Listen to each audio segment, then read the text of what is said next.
Can a parent love you only for what you give them? I found out the answer the night I lost my job, and my family's silence hit harder than anything else. My name is Sarah, and I'm 32 years old.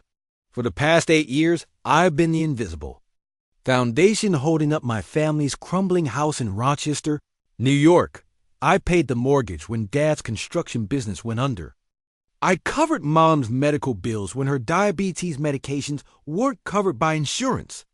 I even bought my younger sister Emma's wedding dress because she said it would mean more coming from me. I thought that's what love looked like. Quiet. Sacrifice, endless giving, being the one who never asks for anything back. But love, I learned, should never feel like a transaction. And what happened next shocked even my own family. The call came on a Tuesday in March. Snow was melting outside my downtown office windows, and I was reviewing insurance claims when my supervisor, Janet, asked me to step into her office. "Sarah, this is never easy," she said, not quite meeting my eyes. "The company's restructuring. We're eliminating your position." Just like that. 8 years of perfect attendance, stellar reviews, covering for colleagues gone. I sat in my car, in the parking lot for 20 minutes, staring at the severance paperwork. My first thought wasn't about my own future. It was about the automatic payment that would bounce next week from Mom's prescription refills, the mortgage payment that was due in 10 days, Emma's car insurance that I'd been covering since she graduated. College 2 years ago, I drove home to the duplex I shared with my parents, my chest tight with something I couldn't name yet. Dad was watching television in his recliner, the same spot he'd occupied since his back surgery 3 years ago. Mom was in the kitchen, sorting through medical bills. "How was work, honey?" Mom asked without looking up. "I got laid off today." The words hung in the air like smoke. Dad's eyes stayed on the television. Mom's hands paused over the papers. "Oh," she said finally. That's too bad. That's too bad." Like I'd mentioned the weather or a canceled TV show. I waited for questions. "Are you okay? What happened? What will you do?" Instead, Dad reached for the remote and turned up the volume. "Well," Mom said, returning to her bills, "I'm sure you'll find something soon. You always do." I stood there in the doorway between the kitchen and living room, watching my parents continue their eating routines as if nothing had changed. As if the person who'd been covering 60% of their household expenses for nearly a decade hadn't just lost her income. That night, lying in my childhood bedroom with its faded floral wallpaper, I realized something that made my stomach drop. They weren't worried about me. They were worried about what I could no longer provide. The next morning, I made a list, not of job prospects or unemployment benefits, but of everything I've been paying for. The exercise was supposed to help me budget during my job search. Instead, it revealed the architecture of my family's dependence. Monthly mortgage, $800. My contribution, $500. Utilities, $250. My contribution, all of it. Mom's medications, $400.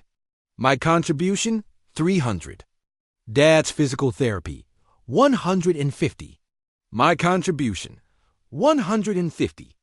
Emma's car insurance, $95. My contribution, $95. Groceries, $400. My contribution, $300. Internet, cable, streaming services, $140. My contribution, $140. The total made me dizzy. Nearly $2,000 a month flowing out of my account and into the infrastructure of their lives. I've been doing this for so long, I'd forgotten it wasn't normal. Forgotten that most 32-year-olds didn't live with their parents. Forgotten that most daughters weren't responsible for their family's survival. But I remembered now, sitting at my childhood desk with my laptop open and my bank statements spread across the surface. I remembered the slow evolution of requests into expectations. "How can you help with the electric bill this month?" had become an automatic deduction. How just until Dad gets back on his feet had stretched into years. I remembered how grateful they'd been in the beginning. How Mom had cried when I offered to help. How Dad had promised to pay me back as soon as his disability claim came through. The disability claim that had been denied twice. The gratitude that had curdled into entitlement. "Sarah," Mom called from downstairs. "Can you run to the pharmacy? I need to pick up my refills." I closed my laptop and went downstairs.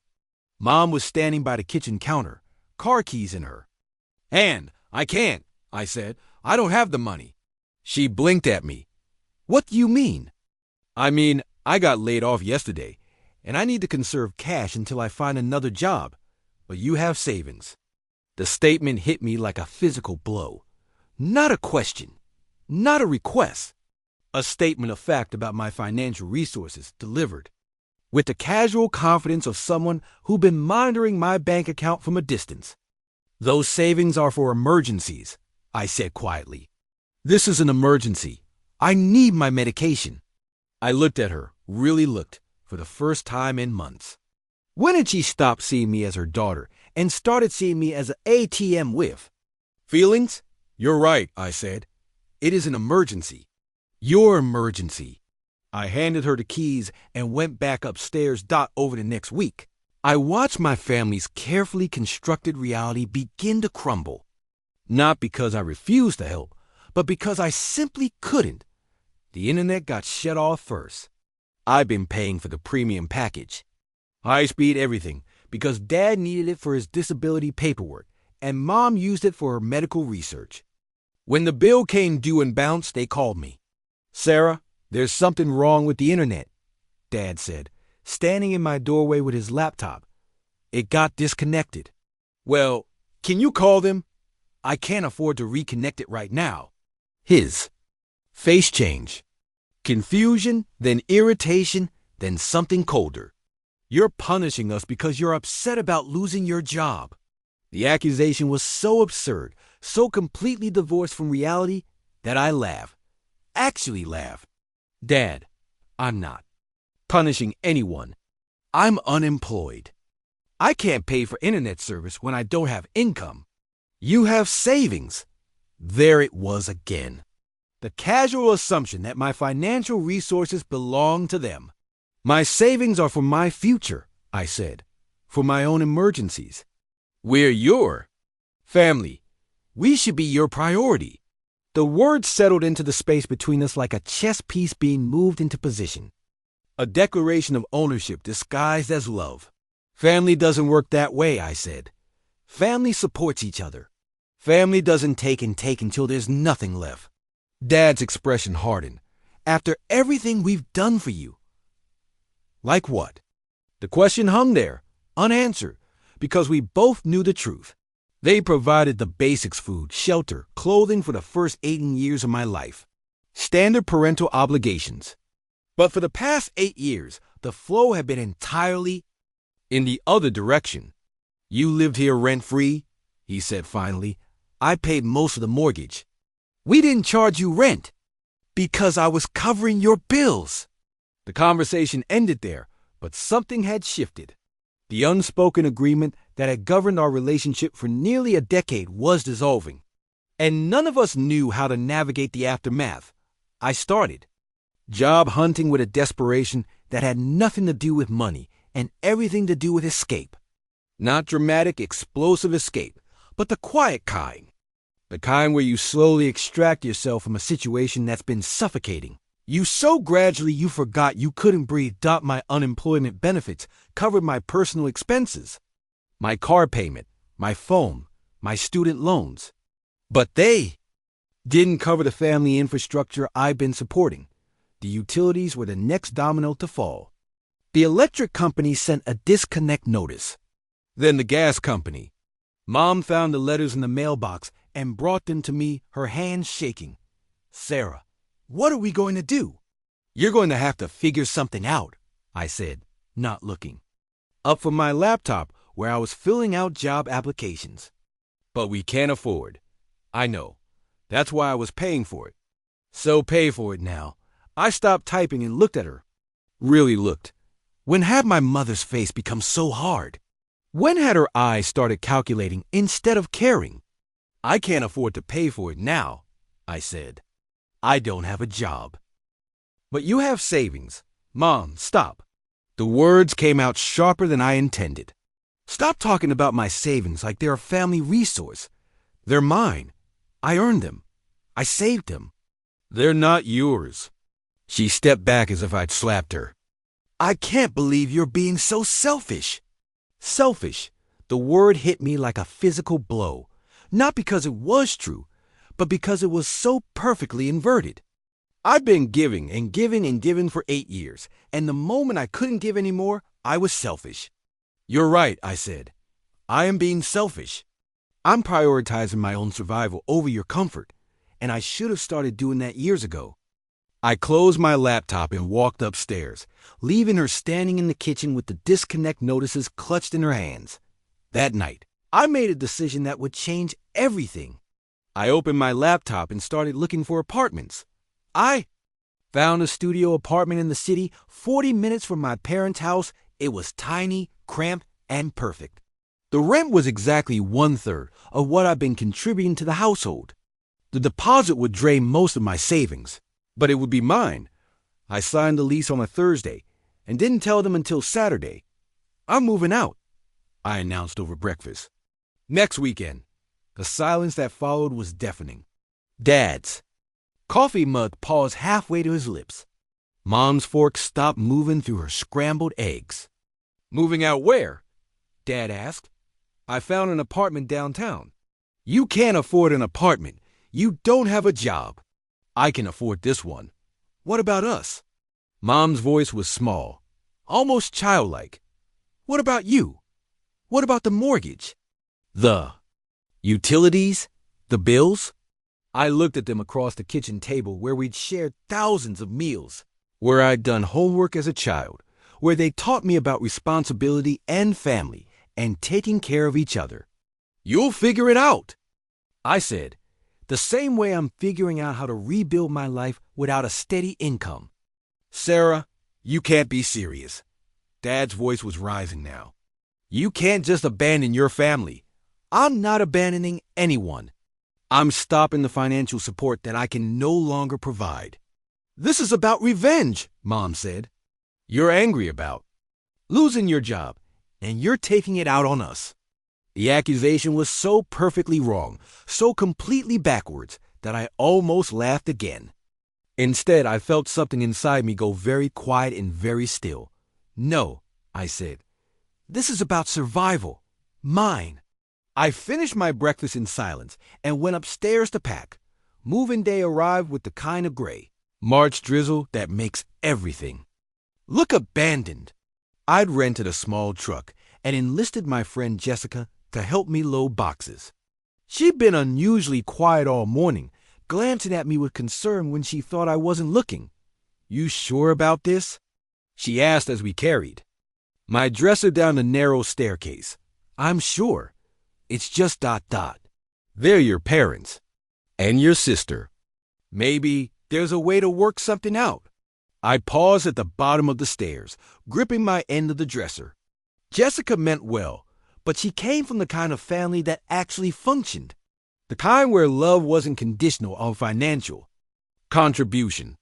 Jess, what would you do if your parents expected you to pay their mortgage? That's different. My parents would never, exactly. Your parents would never. Mine did.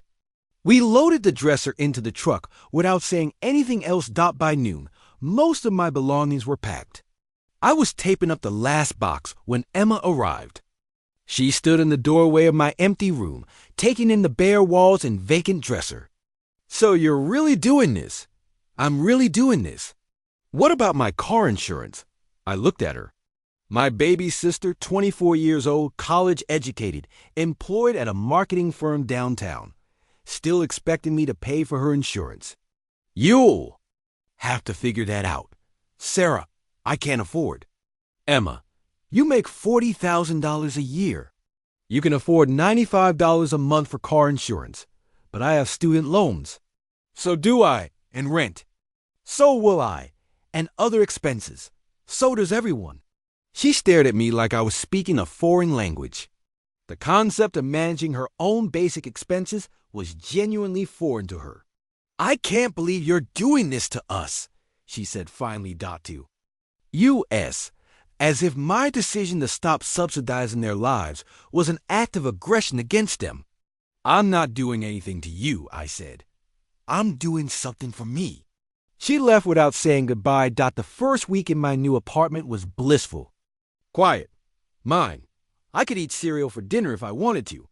I could watch whatever I wanted on my laptop. I could go to bed at 9:30 without anyone asking me to look at bills or make phone calls or solve problems that weren't mine. But the peace didn't last. It started with phone calls. Dad asking about the mortgage payment. Mom asking about her prescription refills. Emma asking about her car insurance. Each call following the same pattern: request, explanation, argument, guilt. "Sarah, you can't just walk away from your responsibilities," Dad said during one particularly heated conversation. "What responsibilities? To your family? What about your responsibilities to me? We raised you. We gave you a home. Until I was 18. That's called being a parent. It's not a lifetime debt." The calls escalated. Dad's voice getting louder, more demanding. Mom's getting smaller, more manipulative. Emma's getting shriller, more entitled. I started letting them go to voicemail. The messages they left were variations on the same theme. I was selfish, ungrateful, cruel. I was abandoning them in their time of need. I was betraying the family that had sacrificed so much for me. But mixed in with the guilt and anger was something else. Panic. The utilities had been shut off. The mortgage was 2 months behind. Emma's car insurance had lapsed, and she'd been pulled over. Their world was falling apart without me, and they were furious that I wasn't rushing back to fix it. 3 weeks after I moved out, I got a call at work. I'd finally found a temporary position at a small insurance agency, processing claims for half my previous salary. The pay was tight, but it was enough to cover my apartment and basic expenses. "Sarah, this is Patricia from Human Resources. Could you come see me when you have a moment?" My stomach dropped. I'd been at the job for exactly 5 days. Patricia's office was small and windowless, with motivational posters covering the walls. She gestured for me to sit down and pulled a file from her desk. "Sarah, I need to ask you about something. We received a call yesterday from someone claiming to be your emergency contact. They said there was a family emergency and they needed to reach you urgently." I blinked. I didn't list anyone as an emergency contact. That's what I thought. The caller was very insistent. "They said you've been having some personal problems and might not be reliable at work." The words hit me like ice water. What did you tell them? I told them I couldn't discuss employee information with unauthorized parties. "But Sarah, I have to ask ... Is everything okay? Are you having personal problems that might affect your work?" I sat there, staring at Patricia's concerned face, and realized what had happened. My family had called my new job, trying to sabotage my employment.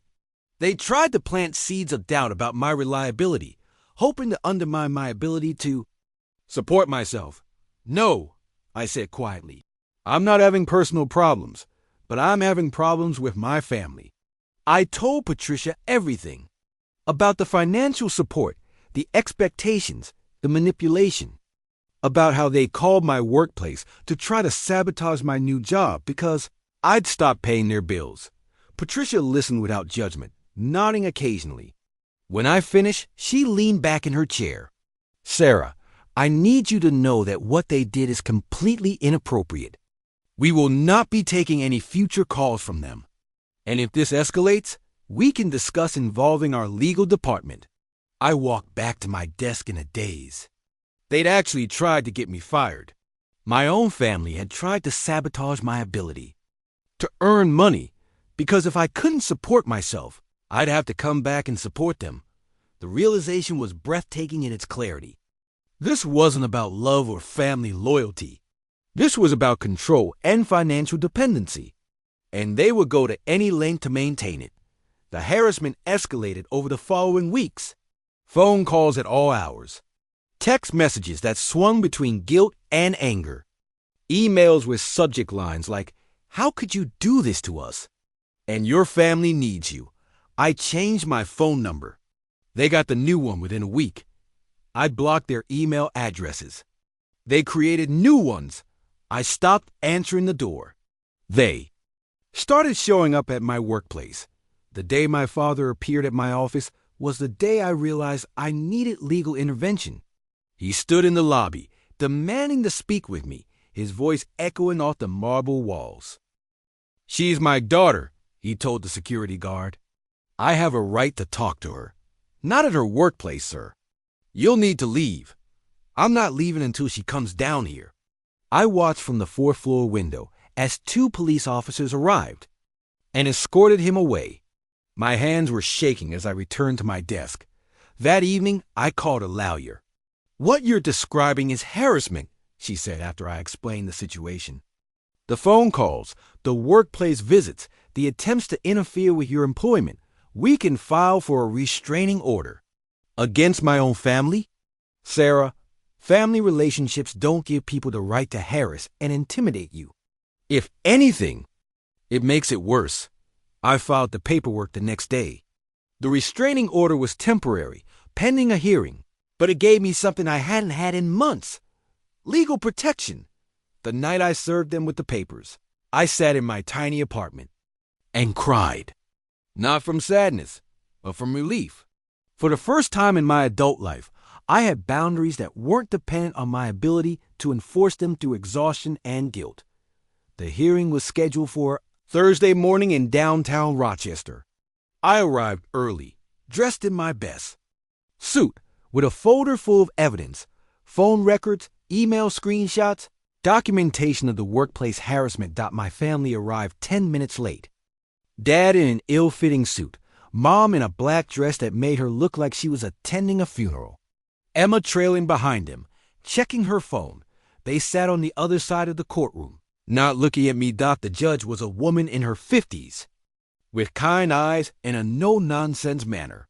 She reviewed the evidence methodically, asking questions about the frequency of contact, the nature of the threats, the impact on my work and personal life. "Your Honor," Dad said when given the chance to speak, "she's our daughter. We just want to talk to her." "Mr. Mitchell, wanting to talk to someone doesn't give you the right to harass them at their workplace or call them at all hours of the night." But she abandoned us. She left us with bills we can't pay. "That's not a legal issue, Mr. Mitchell. Adult children are not legally obligated to support their parents financially." The judge granted the restraining order for 1 year. No contact, no third-party contact, no coming within 500 feet of my home or workplace. As I left the courthouse, I felt something I hadn't experienced in years: freedom. Not just from the harassment, but from the obligation to fix everyone else's problems. The first month after the restraining order was the quietest of my adult life. No demanding phone calls. No crisis management.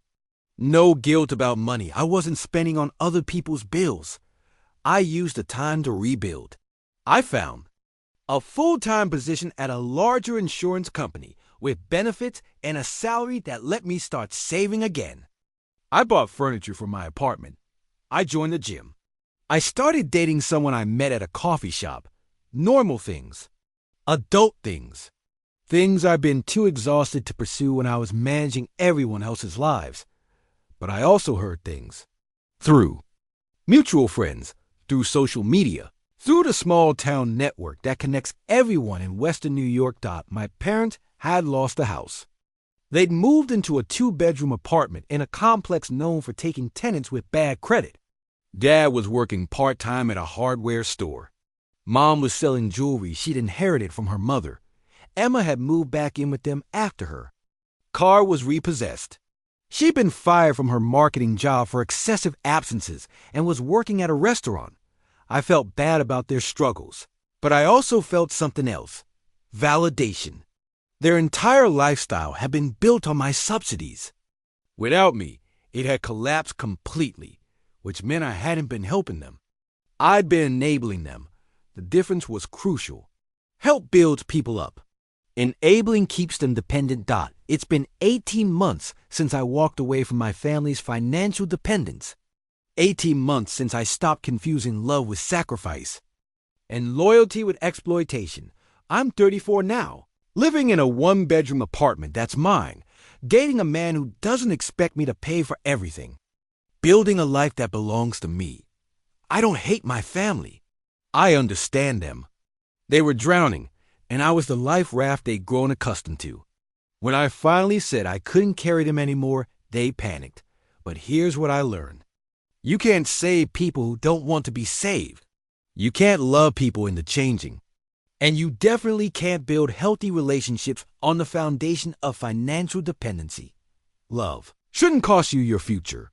Family shouldn't require you to set yourself on fire to keep them warm. I still think about them sometimes. Wonder if they're okay. Wonder if they understand why I had to leave. Wonder if they've learned to swim without me. But I don't wonder if I made the right choice. I know I did that because for the first time in my adult life, I'm not just surviving. I'm thriving. And that's what real love looks like. Not the kind that demands endless sacrifice, but the kind that wants you to flourish. If you're watching this because you recognize yourself in my story, I want you to know something.